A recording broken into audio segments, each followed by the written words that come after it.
budgeted for a John Deere tractor. We had gotten a quote back in March of this year. And at that time, the price was $31,601.90. After the budget had went through, I sat down and with Mark Kell and said, we probably need to call just to make sure that's a firm price. We called back and the price in August was $39,772.46, which was a difference of almost $8,000. So I called Samantha in panic and I said, I don't know what happened here. We kind of figured out that we got it at the end of the state contract that was getting ready to change over. So and we noticed that on the March bid or March quote, I should say, because it was dated back to 2020.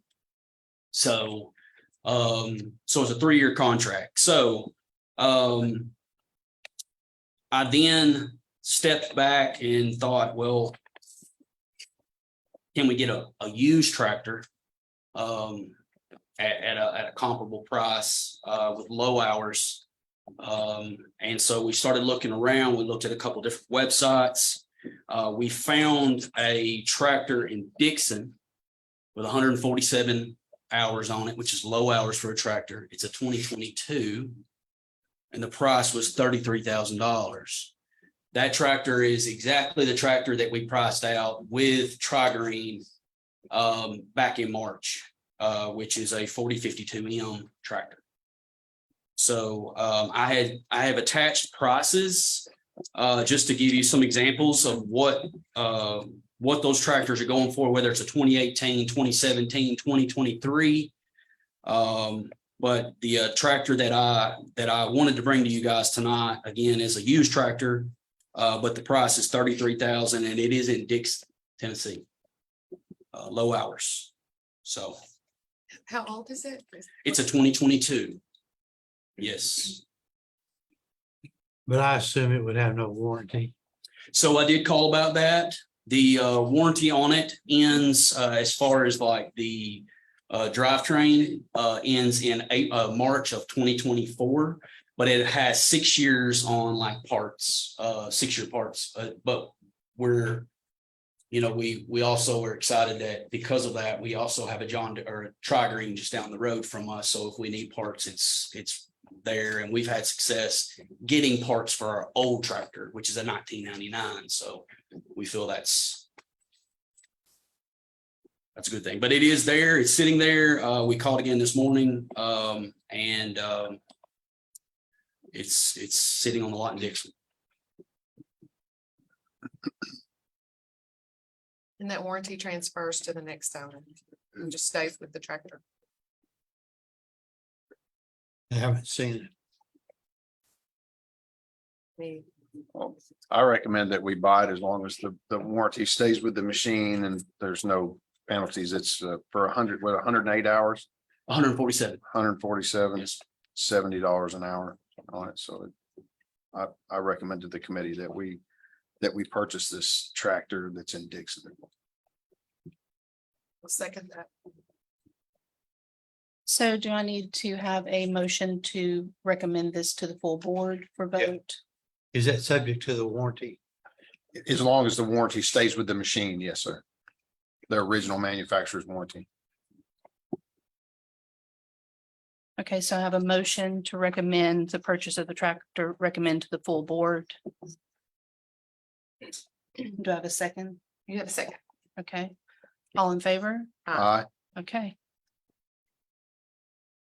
Thank you. next item on our agenda is discussion of the ice rink.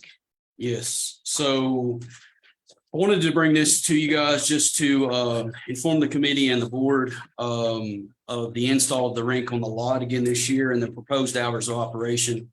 I've met with the TDB on this previously, and I have attached the hours that we would like to operate this year.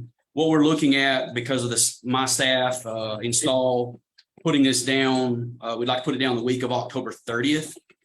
With the holidays, with craft fair in November, we just wanted to give ourselves enough time We're looking to install it exactly as we did last year, which would be forms, 2x4s, sand to level it, plywood on top of that, and then the rink on top of that as we did last year.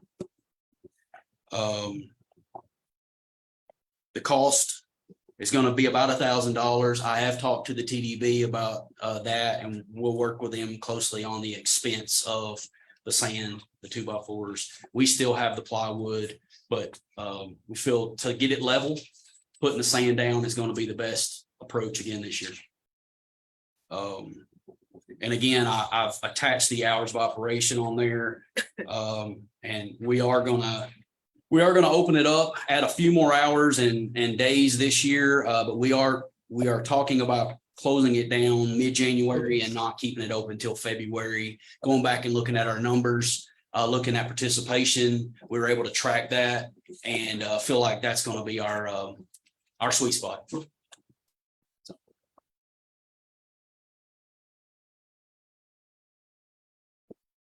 There was some question about just residents asking for some hours during the day for smaller children, maybe that aren't in school. Is that something that we didn't try any of that last year, did we? So we didn't initially have the hours of operation during like Christmas break, but I believe I'd gotten a phone call and we were able to work our staff certain days. And so what we're looking at doing is during Christmas break, we're looking at offering some Tuesday skates, day skates, and Thursday day skates.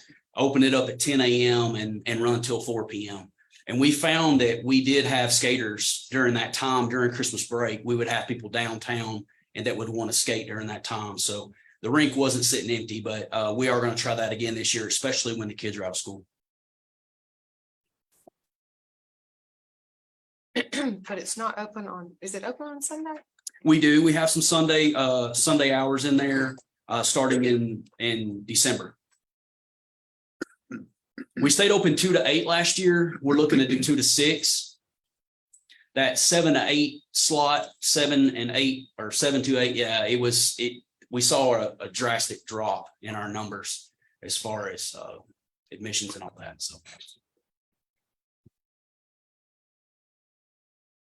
But this could fluctuate some.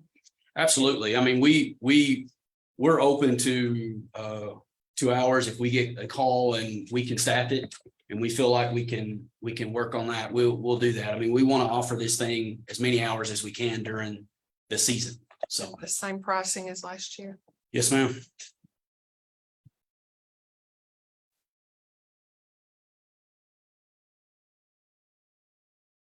Any other questions for Justin? Thank you, Justin. Thank y'all. Appreciate it. And the next item on our agenda, Joe Harvey.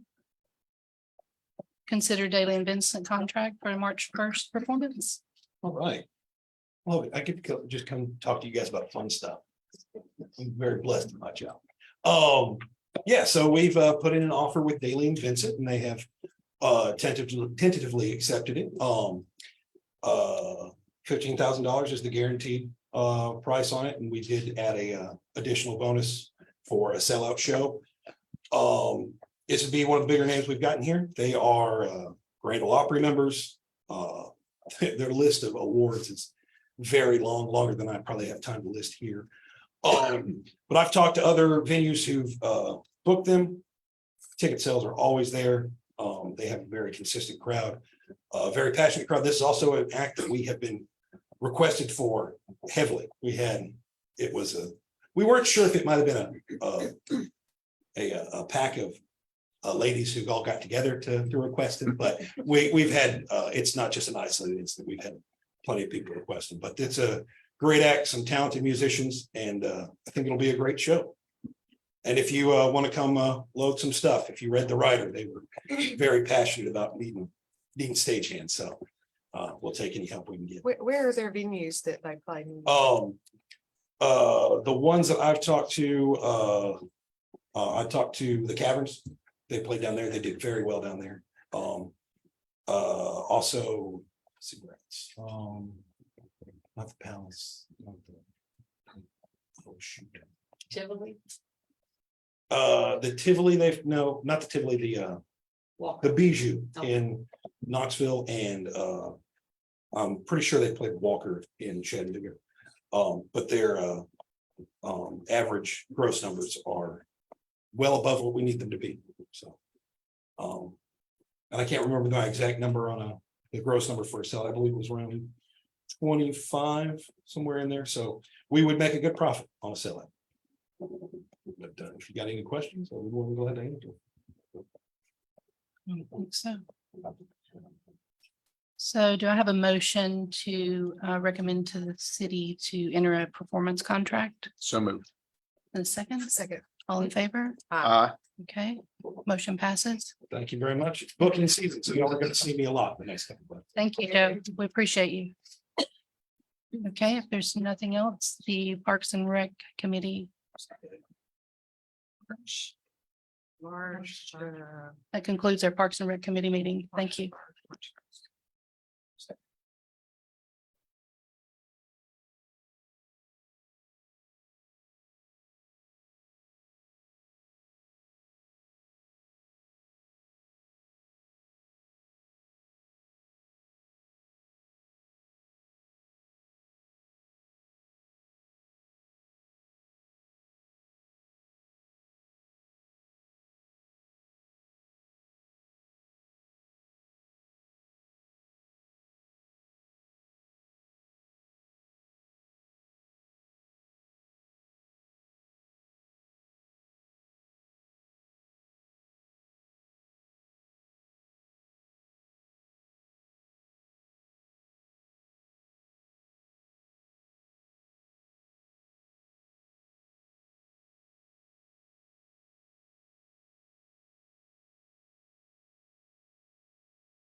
Regularly scheduled meeting of the McMinnville City Board of Mayor and Aldermen. The first item on the agenda is roll call. Sally Brock, Present. Deidre Dunlap, Present. Stacy Harvey. Present. Steve Harvey. Here. Rachel Kirby. Carrie Morton. Here. Mayor Chad Stein. Present.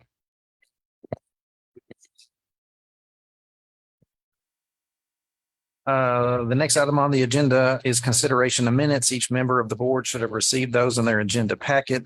If there are no requests for additions, corrections, or deletions, I'll entertain a motion to dispense with the reading and approve them as read. So moved. Motion by Miss Sally Brock, Second. second by Miss Deidre Dunn. Comments on the minutes? Hearing none, all in favor? Aye. Item 3 is recognition of visitors. We have none scheduled for this evening. Item 4 is recognition of employees. We have several department heads here this evening. If anyone wishes to give recognition, come on up.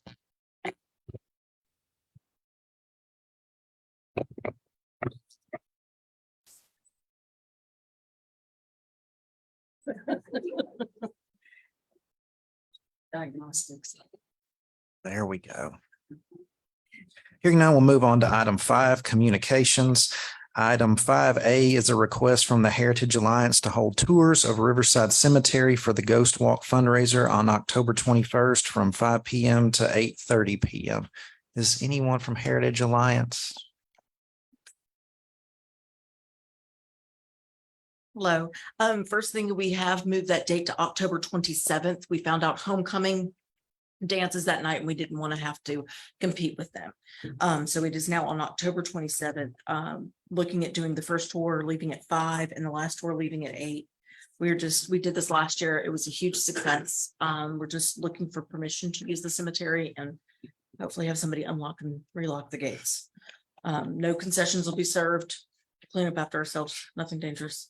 It's just walking through and we will have different people representing the people buried there. Last year we had Dr. Black, Virginia French, and they just basically told the story of some of the people, the more famous people here in town.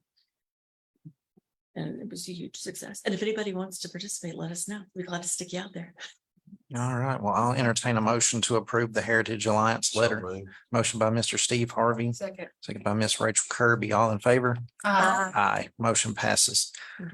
Thank you very much. Absolutely. Thank you. Item 5B is a letter from Laura Kirby requesting fee waivers for rental of the lot downtown. This is for Realtors for a Cure.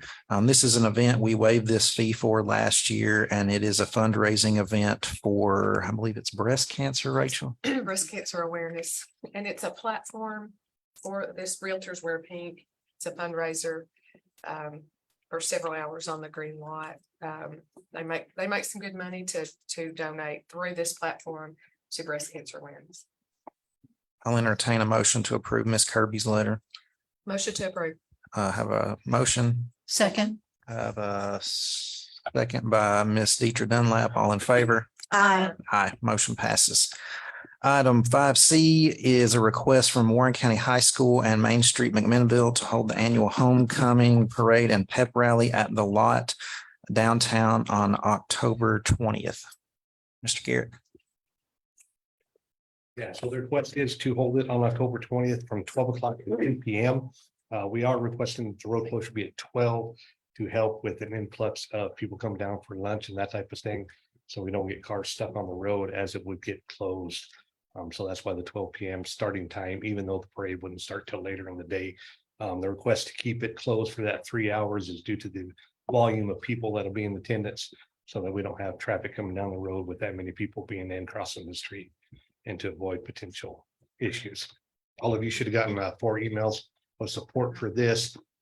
Pioneer Pediatrics did reach out to request if we could reserve a few of the parking spots behind their building so that parents with sick children could get in there and have parking there and not be covered.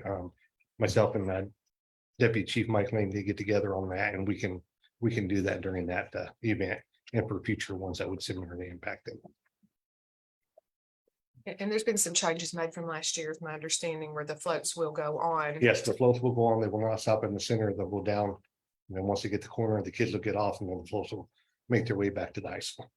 Okay, because that was the big issue last year, albeit minor. I think there were even some injuries of kids jumping off the floats in the middle of the street and running down the street and things like that. It was a, has been a dressing change for this. yeah, And This year. the street got open too soon. for Yeah. Accident, so I think all that's kind of yeah, been addressed as good as. yeah. So there were floats in the middle of the street with cars trying to navigate and kids running around everywhere. So it, And then they're gonna leave Spring Street open until it gets closer to the parade as well, so that access will still be through and then shut that down as it gets closer to limit impacts. So this year the floats will go all the way through. Will the floats end up like where the farmer's market is in the back there for them to have? Yeah, they'll all- get off because it gets closer to Sparta at that turn and then they'll make their way back and then. they'll- Okay. They're gonna stop at Cook's and let everybody off, and then the floats will go on to the school. So that's. Where's over- Cook's? Yeah. The old pawn shop on the corner by the fire department. Yeah. Oh, right before the fire department. Is it not still? there? That's the Emerald native language. native. Okay, well, I'm a native, but I'm not sure. Wow, you're going like. Okay, okay, because I was there also last year and that was a concern that I saw was if you were at the end down there where Begonias is, you didn't get to see their whole parade Yeah. because they all quit. So, okay, that's good. I'm glad that's been addressed. And it's gonna be closed longer. Yes, so it's not- I think that's important. but Yeah. as Mr. Garrett mentioned, we have letters from Seth Davis, the owner of Begonias, Kelly Snyder, the owner of The Hitch.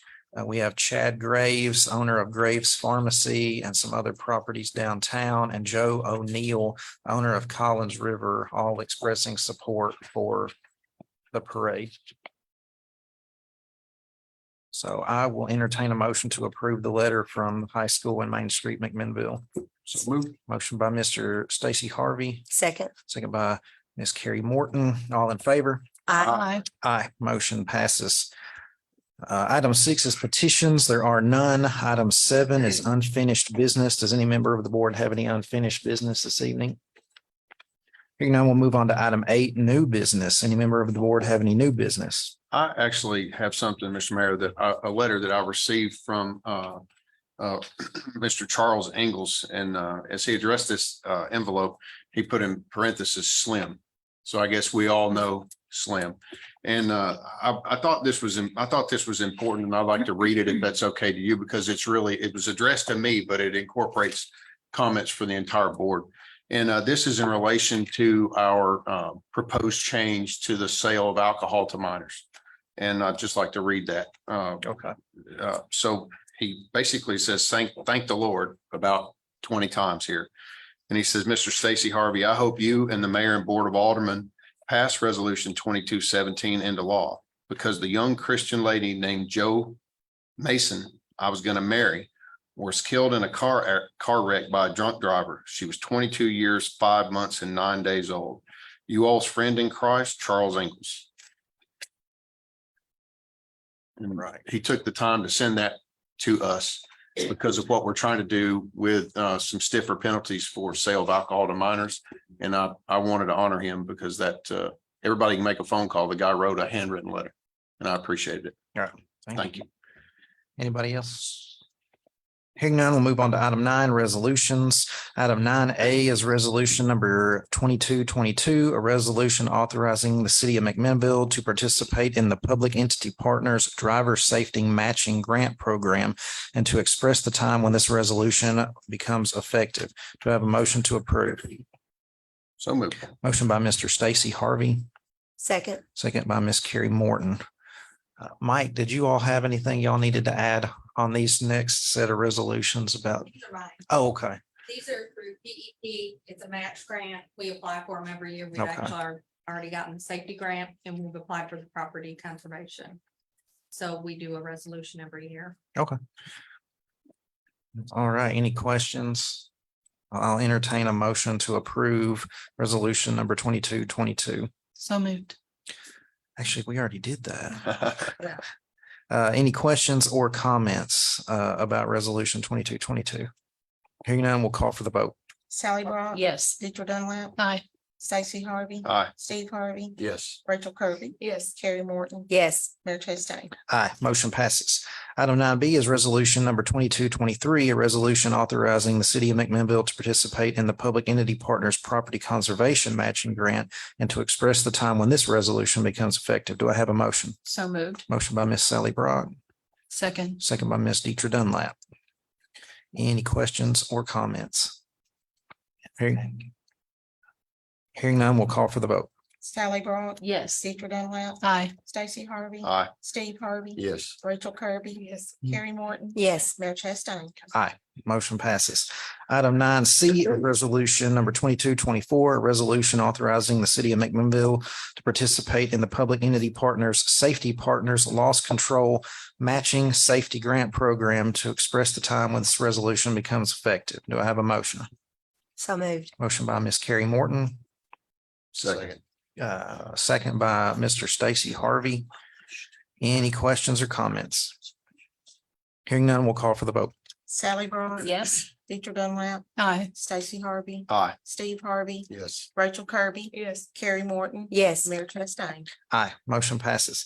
Item 9D is resolution number 2225, a resolution to authorize the city of McMinnville to accept the best bid from Lee Smith Ford for a 2024 F-750 dump truck with OX dump body in the amount of $110,100 in accordance with the specifications of the city water and sewer department, and to authorize the city administrator to issue the necessary purchase order on behalf of the city and to express the time when this resolution becomes effective. Do I have a motion? So moved. Motion by Miss Sally Brock, Second. second by Miss Deidre Dunlap. Any questions or comments? Mr. Mayor, is this for Public Works or this for water and sewer? Water and sewer. Water and sewer. Okay, sorry. I just wanted to make sure. And that's we've got funds allocated for that. It's no new money. Everything's handled. SOP the same. Okay, thank you.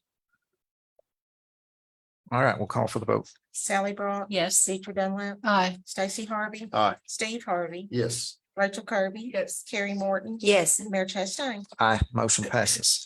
Resolution 9E is resolution number 2226, a resolution to authorize the city of McMinnville to purchase 4 2023 police interceptor utility vehicles from statewide contract SWC 209-75348 for the McMinnville Police Department, and to authorize the city administrator to issue the necessary purchase orders on behalf of the city and to express the time when this resolution becomes effective. Do I have a motion? So moved. Motion by Mr. Stacy Harvey, Second. second by Miss Carrie Morton. Any questions or comments? Hearing none, we'll call for the vote. Stacy Harvey. Aye. Carrie Morton. Yes. Sally Brock. Yes. Rachel Kirby. Yes. Steve Harvey. Yes. Mayor Chastain. Aye, Deidre Dunlap. Aye. motion passes. Item 9F is resolution number 2227, resolution to authorize the city of McMinnville to accept the statewide contract 202 and the University of Tennessee's contract bid from Truckers Lighthouse for the purchase of emergency lights, prisoner partitions, push bumpers, and consoles for 4 police utility vehicles in the total amount of $27,845.12 for the city of McMinnville Police Department, and to authorize the city administrator to issue necessary purchase orders on behalf of the city and to express the time when this resolution becomes effective. Do I have a motion? So moved. Motion by Mr. Stacy Harvey, Second. second by Mr. Steve Harvey. Any questions or comments? Hearing none, we'll call for the vote. Stacy Harvey. Aye. Steve Harvey. Yes. Sally Brock. Yes. Deidre Dunlap. Aye. Carrie Morton. Yes. Rachel Kirby. Yes. Mayor Chastain. Aye, motion passes. Item 9G is resolution number 2228, a resolution to adopt and ratify the attached subdivision plat identified as final plat for City of McMinnville Ramsey Park dated 9/21/23, which has been approved by the McMinnville Planning Commission, and to authorize the city administrator to sign the subdivision plat on behalf of the city and to express the time when this resolution becomes effective. Do I have a motion? So moved. I have a motion by Miss Sally Brock and a second by Mr. Steve Harvey. Nolan, did you have some updated information on this? Well, I can just briefly kind of cover this again, so you should have a copy of the approved subdivision plat that was approved today in the planning commission. Should be in your packet, very last page. The actual copy of the plat. Anyways, the plat or the parcel, which is labeled number 1, which is closest to Beersheba Street. And currently is the gym there that will remain with Young Men United. Parcel 2 there is proposed to be donated to Black History Museum of Warren County, and parcel 3 will remain with the city as Ramsey Park. So Bernard Street was also added back in, and the right of way dedicated for that. So that was all approved today, and we just need approval from the board to go ahead and sign this plat.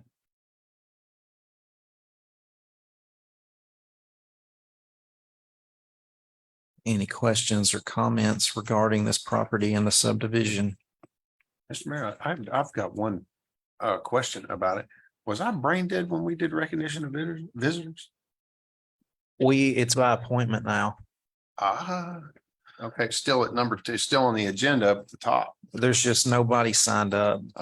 Okay, all right, fair enough. Thank you. I didn't think that started right away, but I guess it did.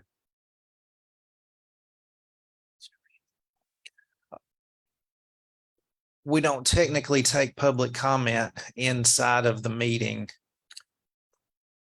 That has to be done in advance, under recognition of visitors.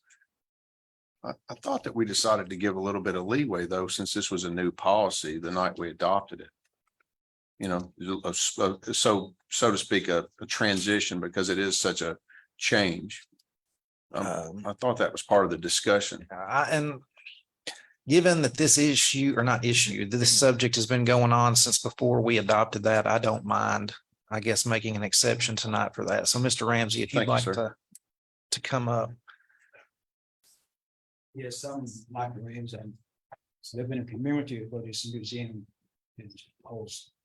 And I tried to get hold to you and the vice mayor, because I didn't know we had to go through this procedure, you know, I had to make a point and everything. So I know they get no response.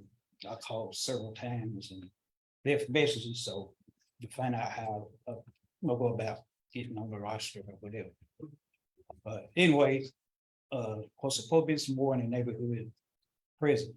For what reason, I don't know, but anyway, most of them that I've talked to in the community, they oppose this museum. Because one thing is a waste of money to me. You know, I mean, I put all 1,000, not million, in this project that people is not really interested in. It's not the benefit of the community. And people that's pushing this is don't even pay taxes in the city limit, don't live in the city limit. And we were not contacted in the community about this project. So you know, we left them door. I just got wind up here, right here in the very end. But anyway, like I said, the community is strongly against it because I mean, who wants a museum in the back door?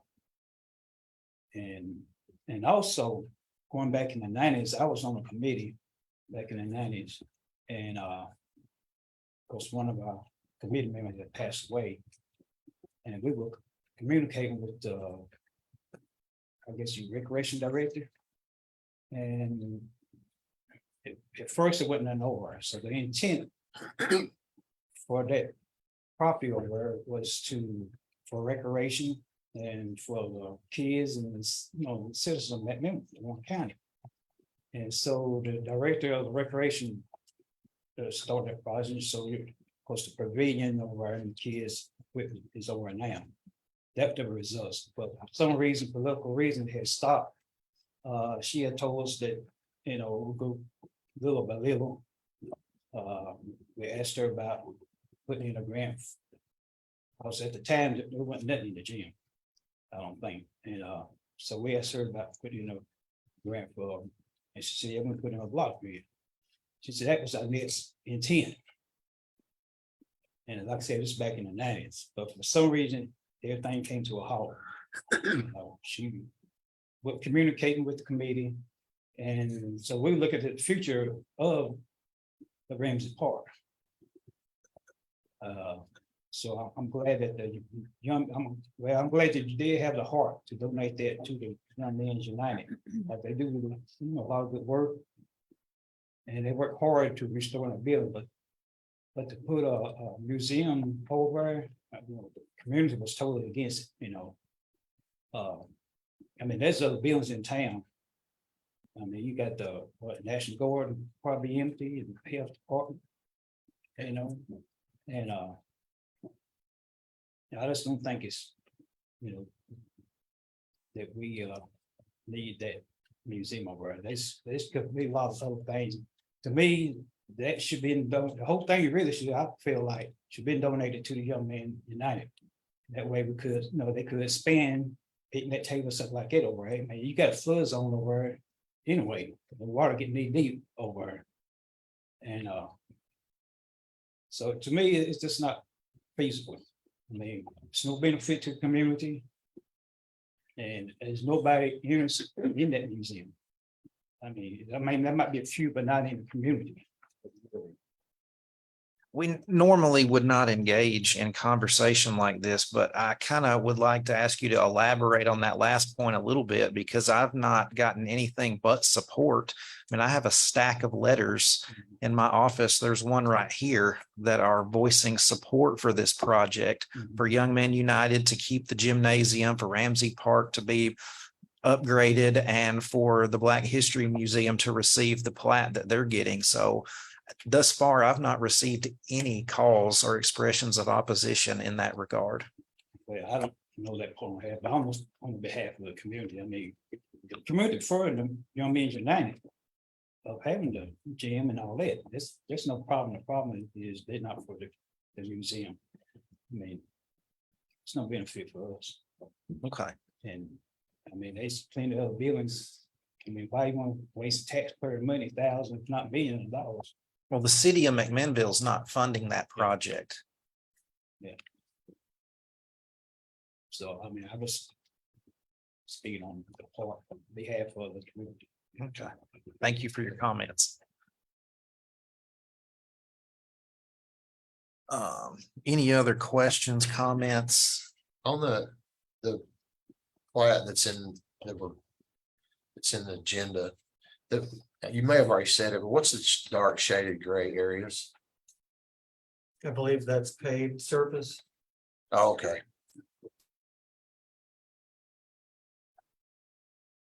Makes sense.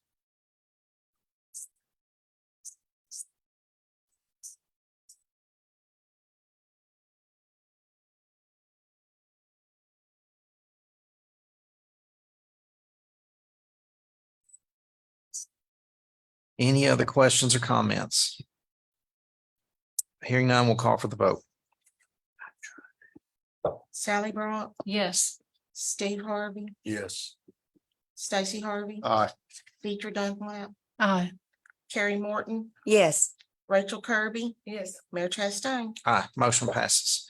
Item 10 is ordinances. Item 10A is ordinance number 1863, which establishes a fine schedule for businesses that sell alcohol to minors and to set the date for the ordinance to become effective. This is the first reading. Do I have a motion? So moved. Motion by Mr. Stacy Harvey, second, second by Miss Carrie Morton. To lead off discussion on this, this is coming back to us as an ordinance.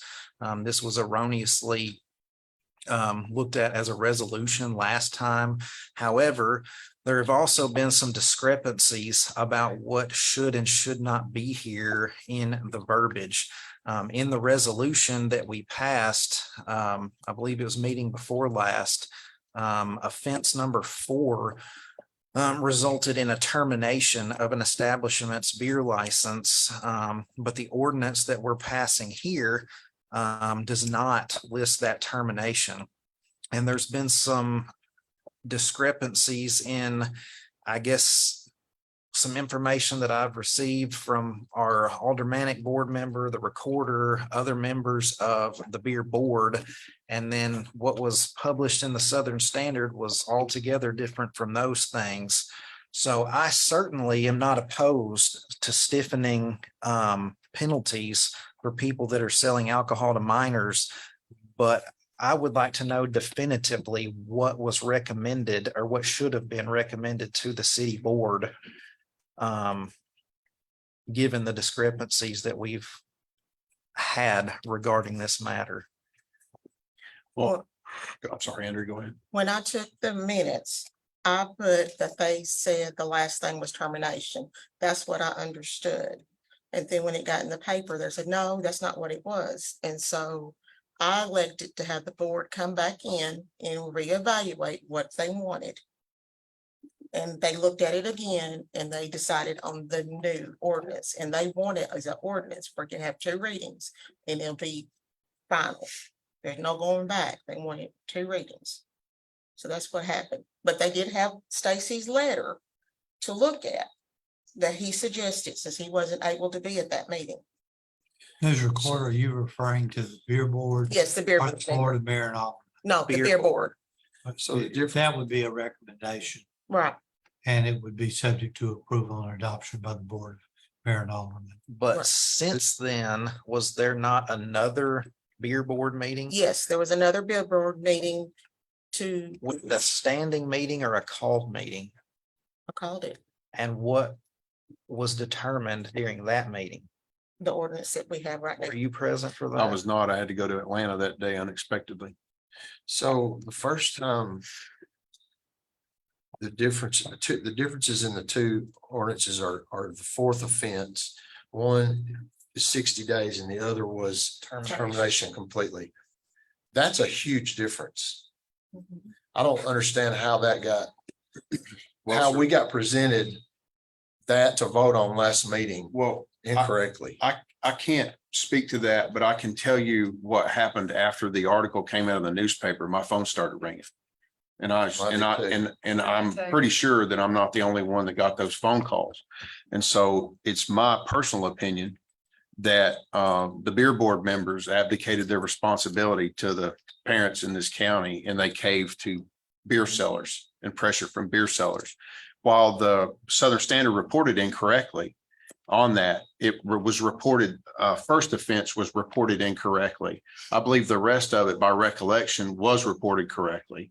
But the first offense was reported wrong. So your opinion is that those other members of that beer board, the first time voted for 4th offense to terminate licenses completely? Well, sir, what I did is I made a written recommendation to the board, since I wasn't able, I had to go to Winchester, Virginia for a called meeting. And all I could do was I asked for the meeting, and I felt terrible. I asked for the meeting. Everybody agreed to the meeting. I couldn't be there. So I made a written recommendation for 1st through 4th offense. And it was my understanding, and the city recorder emailed me after the meeting, giving me the results. And if I'm not mistaken, what happened is the beer board at that time decided to take my recommendation 1 through 4 and back them up 1. So instead of my recommendation for first offense, they made that second offense. Second offense was 3rd, and so on. It was just backed up 1 degree. And that was her immediately after the meeting. She emailed me. She told me that. And I said, that's great. And I believe the city attorney was copied on that. And Mr. Mayor, you may have been too, I'm not sure, but I know Mr. Purtle was. And I said, that's great. That's good. Thank you very much. I appreciate it. I'm sorry I couldn't be there.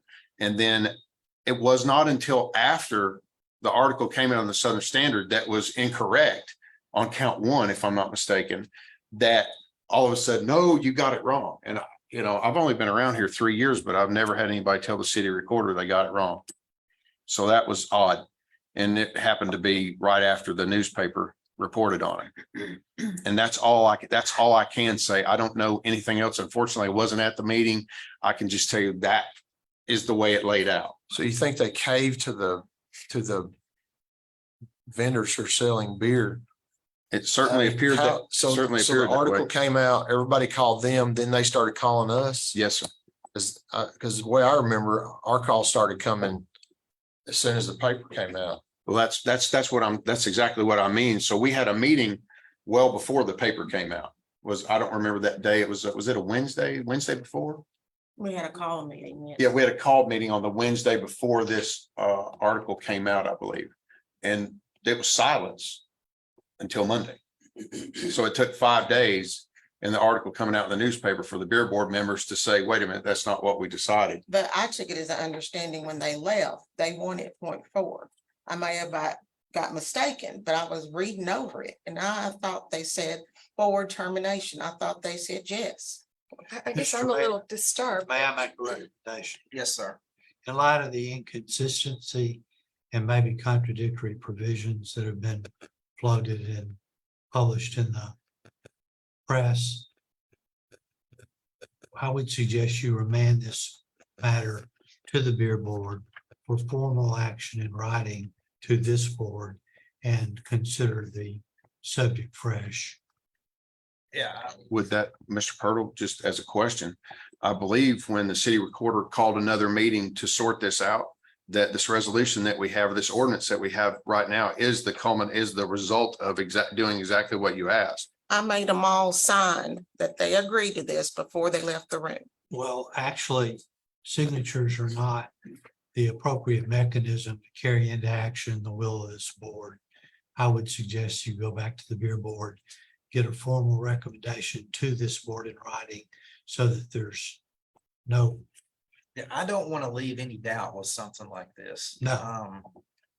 not in terms of a fine, because that's penal in nature. Well, not only the fines, and again, if somebody is selling to minors on a fourth offense, they've got issues, and I have no problem throwing the book at those people. I just want to make absolutely certain that what was recommended by the beer board is in front of us and that there's no discrepancies Thank you. whatsoever. Thank you, Mr. Mayor. And I will tell you that a member of the county law enforcement approached me at the fair and thanked me for the city toughening this up. He said, I wish that the county would have the similar guts. He said, we need some teeth in these statutes. And he said, we don't have them. But it's disturbing that we passed a law that wasn't correct. But it seemed The to be beer not board correct made a after an article. recommendation. The beer board made their recommendation, whether it's not strict enough or not. They made a recommendation that got overridden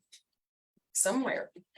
And And the beer board figured that out after the newspaper came out. That's how it came to light. If the standard hadn't printed that, we would still have something on the books. It was totally not agreed to, not recommended, totally inaccurate. We have a law that we didn't pass on the books well, Ms. that we Kirby, never would have known. Ms. Kirby, respectfully, you're not a member of that board. And you weren't at that meeting and neither was Neither I. were you, And I just said that, but but you came to this meeting and Mm-hmm. presented to all of us that like you had been there. no, And that we should back the beer board, and what the beer board recommended was what we should be with them and Yes. back what they're, I- and that wasn't even what they well, had brought ma'am, the only forward. thing that I could go off of was the email that I received from the city recorder that was done immediately after that meeting. I wasn't there. So since I was that one that called the meeting or asked for the call meeting, she reported that via email and I did exactly that. Okay, And that was it. I have the email. It's on my city email. You can look at it. And I was I don't simply need going to off look of at that information. So I represented what was represented to me by the city recorder. but you also meeting. represented that these people were laughing at the Oh. board. Now, hang on, let me. No, that was a previous meeting. Okay, but you represented that. I did. They were laughing. They When were. you talk to every member of the beer board, they don't say that. They say that is incorrect. Actually, what I said was that my impression was they could barely contain their excitement at the minuscule fees that were levied against them for this violation of law. I believe that was exactly my word. And every single board member said that that's not the way it was. That's right. Well, I don't care. I was looking straight at the people. Straight at the people. I deal with a lot of people every day, all day long, and body language means a lot to me. And I looked right at them. Shake your head. I All don't right, care. at this point in time, ordinance number 1863 is going to be referred back to the beer board. So that, as Mr. Purtle's counsel said, we can get officially in writing from that board what needs to be recommended to us. But another question, Mr. Purtle, is what becomes of the resolution that we passed in this The regard? incorrect one. It would be replaced and supplemented with whatever the new recommendation from the Bureau Board might be. Okay, This board speaks to its minutes, not through back talk. okay. All right, So can I ask a question? yes. So with this one that we've got in front of us, if they decide not to raise the penalties or anything and they want to back up, then do we have to accept that? No, you don't have to accept it, accept It's any just a recommendation recommendation. from the Bureau Board, Okay, but it's customary. okay, well, It's not required. okay, well, That's why it's I left mean, to I discretion think as a board. they've not, the penalties have obviously not been stiff enough or they wouldn't continue to do it. So anyway, thank you. Now, moving on to item 10B, ordinance number 1864, an ordinance of the city to amend multiple chapters and section of Title 14 of the official zoning code and to add provisions as outlined in Exhibit A and to set the date that this ordinance shall become effective. This is the first reading. Chair recognizes Sean Garrett. Yes, so with this, the first amendment is to section 14606. The current regulations only address any blocking of visual representation at an intersection of streets. And so the amendment would include at the intersection of driveways along that roadway. We've had several complaints and several issues arise where somebody can't back out of their driveway because the neighbor's bushes or fence, whatever the case may be, blocks their view down that street. And so it creates a hassle. With that, we don't have, without this amendment, we don't have the technical to take that and address that issue and to make them fix that. So what this amendment would do was require that those be placed 5 feet back from the property line or the edge right of way. And then also at the intersection of streets to further clarify that a 25-foot visibility triangle would have to be maintained. And so again, this amendment is just address that safety and concerns with people getting out of driveways at the intersection of the driveway and the roadway, not just intersections and roads. Any questions on that one? Questions or comments? Hearing none, we'll call for the vote. We got other, there's more with that. I just didn't know if you want to do it one by one. Okay. Okay, We're well, good with I think I do have a question. on Actually, that. before we open this up for discussion, we do need a motion and a second. So moved. Motion by Mr. Stacy Harvey, Second. second by Mr. Steve Harvey. All right, Ms. Morton. Okay, so on this, what if something's already there? Do they have to move it or we just can't? It would be non-conforming and we would work with those that have stuff there to either trim them down or trim them back where Okay. reasonable visibility would occur. Okay, so you're not talking about a building per se or anything. You're just talking about shrubbery. Yeah, shrubbery, fences, anything of that nature. Yeah. Okay, thank you. Okay, the second one is to allow for transfer of ownership for 3 special exceptions, excuse me. So this would just kind of ease that if we have one for like auto sales, daycare centers and one other. Currently, we don't allow that transfer. So if a new individual was to buy that property and wanted to run that same operation, they'd have to again apply for that special exception and come in front of the BZA. So this would allow that transfer of ownership. With the request on it, the applicant would have to agree to any conditions of approval and that there would be no violations on the property. And if there was, those would have to be corrected before that transfer could occur. So this just saves time. If a new owner comes in, they don't have to go through that process again. The third one is manufactured housing. This one is based upon Tennessee state statute for Title 13, Chapter 24. 1324-201, notwithstanding any provision of law contrary, no power or authority granted by this code to regulate zoning or land use planning shall be used to exclude the placement of a residential dwelling on land designated for residential use solely because the dwelling is partially or completed in a manufacturing facility.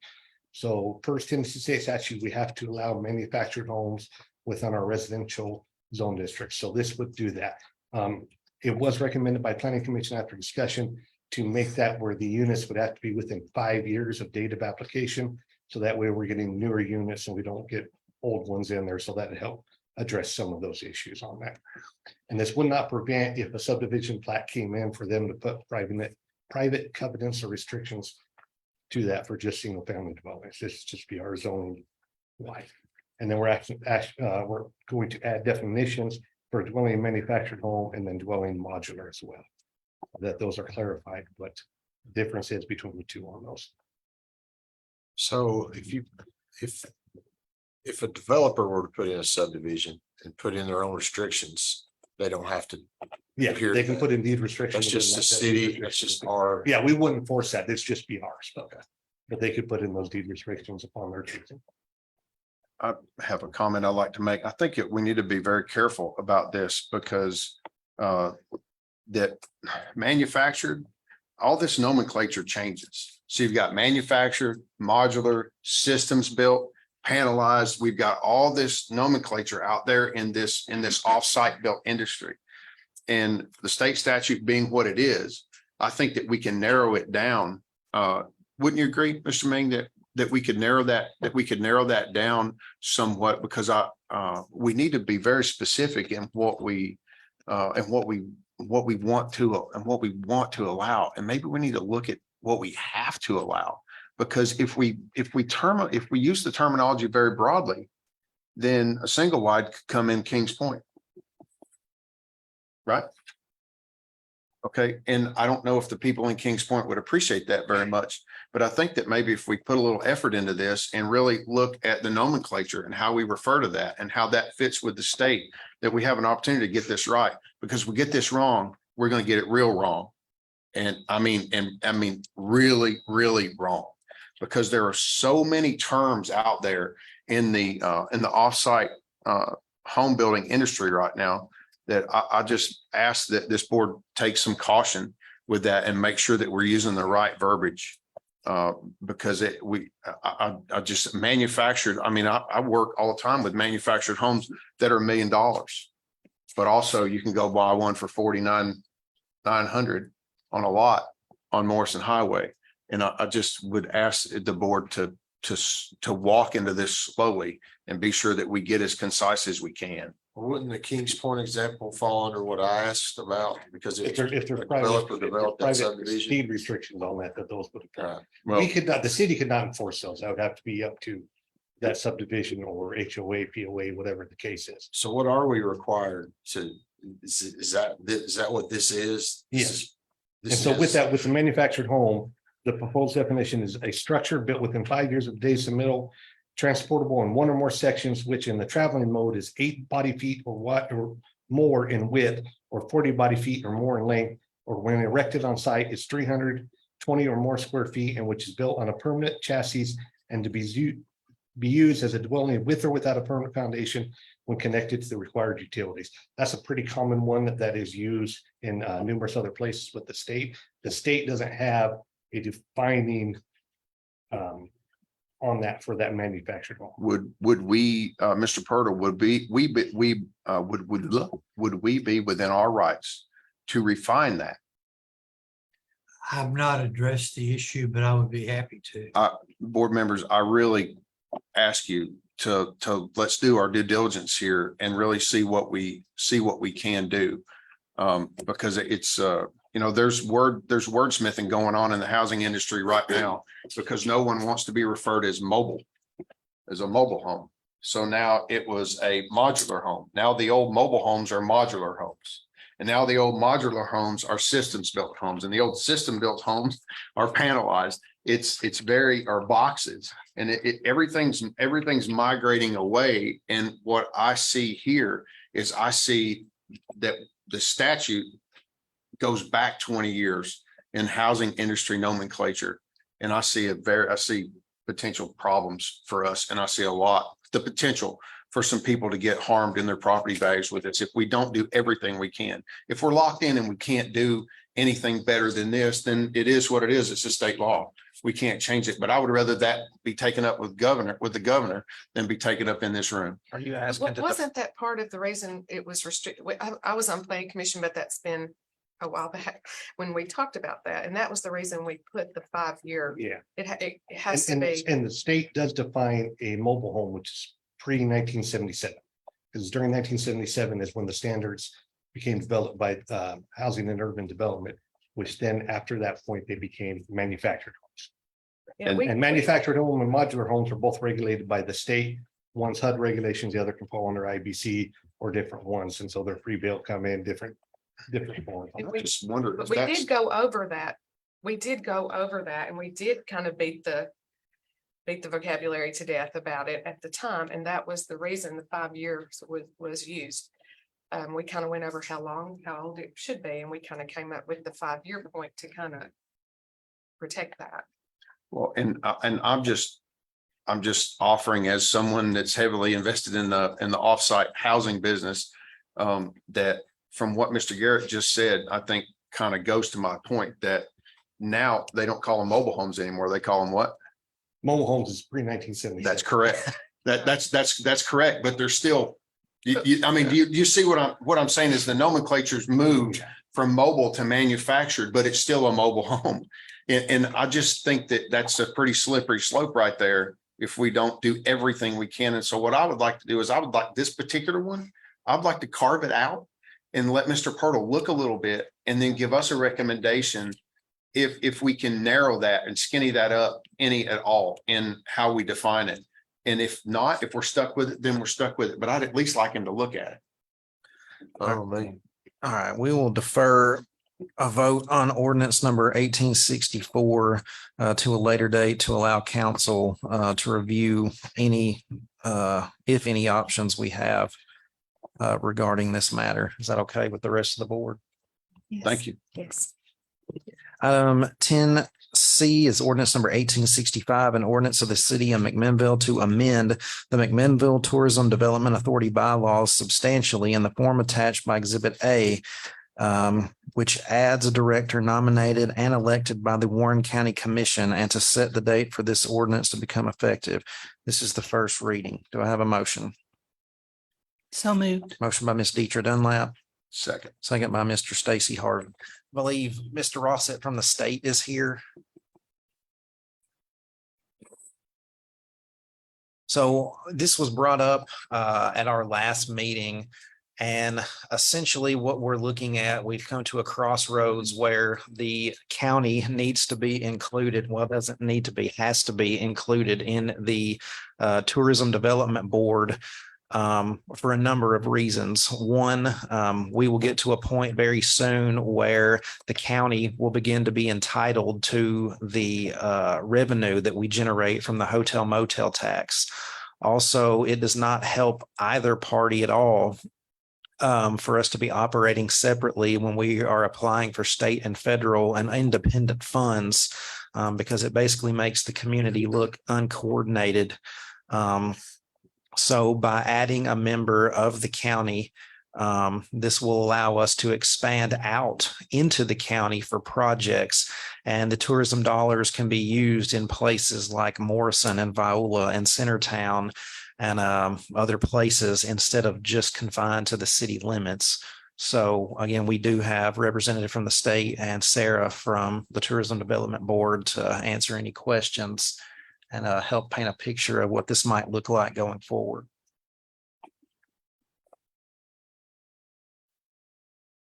I need you to state your names, please. I'm Sarah Cantrell, Chairman of the Tourism Development Board. Thank you. And I'm Ashley Drossett, the Middle Tennessee Division Manager for the Tennessee Department of Tourism. Ashley? Drossett. So this is basically, we're going to amend the bylaws of the TDB to allow one member of the county commission at their leisure, they pick. who they Well, want. Ms. Ross, will it be a county commissioner? Does it have to be a county commissioner or anybody appointed? Okay. No. Okay, so we're just going to add a county representative The to the amendment T, to to the the Middle bylaws. TDB. Pardon me for interrupting you. I'm sorry, sir. That's fine. No. I'm sorry. No, we're just adding a county representative to the McMinnville TDB, full stop. Yeah, kind of like the, Bylaws create a board of directors consisting of 7 members. The executive director, or whatever the current title for the Chamber of Commerce representative, is a standing member, as is the county executive. This will. no, the city designate- mayor, Pardon. the city mayor. I apologize. This will designate the seventh seat, which happens to be an open seat at the moment, Correct. to be nominated and elected by the county commission. It is not designated as a member of the commission. It will allow for the county commission to nominate and elect that member of this board. Kind of like the Industrial Development Board has city and county appointees. Totally get it. I believe it's appropriate. That's it. So essentially, and you all correct me if I'm wrong, what it would look like is the county would pay the city $10,000 per annum for that seat. And that would allow the tourism development revenue or the hotel motel tax revenue to expand out in the county for future projects. So is that? Mayor, may I correct you on that? Sure. This amendment or this ordinance amending the bylaws of the Tourism Development Board, which is an instrumentality of the city, does not commit the county's revenues or future tax revenues, even in the form of a contribution.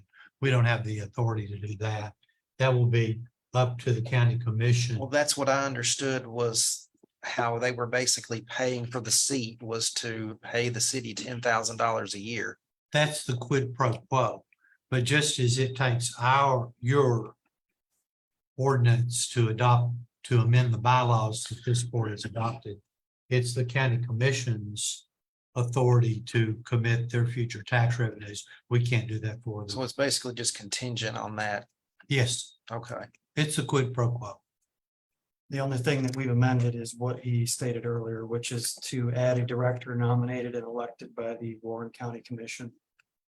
So that's the only amendment to the TDB bylaws. Anything monetary is outside of this bylaws. Okay. Of course, if the county elected not to participate in this initiative going forward, which I cannot foresee, but if they were to elect not to, then this amendment could be rescinded by this board at any time.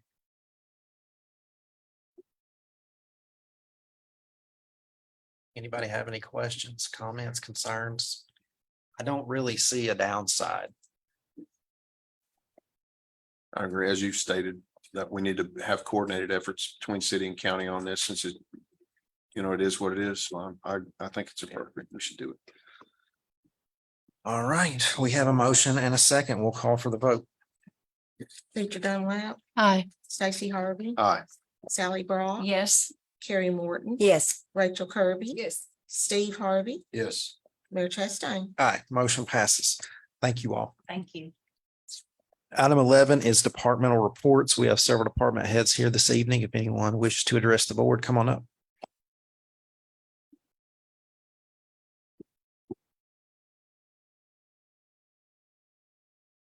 We have finished the back parking lot back here, the entrances. So be a little gentle going around through there until people get used to it and everything.